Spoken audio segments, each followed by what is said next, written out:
Isang bangkay naman na lalaki na natagpuan malapit sa kampo ng Regional Public Safety Battalion sa Antipolo.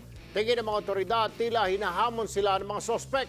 Maaksyon o nagbabalik si Ivy Bernardo. Laking gulat ng mga trabahador sa ginagawang kalsada sa may Marcos Highway sa Sitio Cabading, Barangay San Jose, Antipolo. Magsisimula na raw sana silang gumawa ng parapet nang makita ang bangkay ng isang lalaki kahapon. Ako yung kasamaan ko nagtrabaho dito, boss.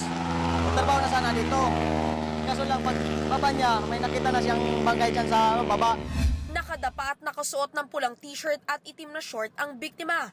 May mga tama rin ito sa ulo, batok at bugbog sa katawan.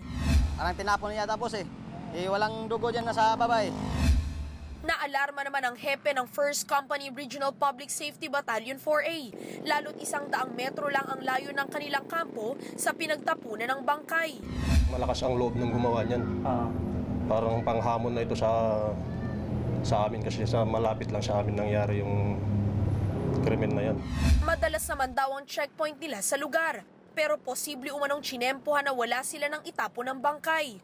Wala rin daw ilaw sa kalsada. Dahil dito, dodoblihin na nila ang pagbabantay. Kung pwede sana yung mga street light natin, mailawan man lang talaga para well lighted yung lugar na yun. Nakalagak na sa Heaven's Gate Funeral sa Antipolo ang labi ng biktima na walang pagkakakilanlan.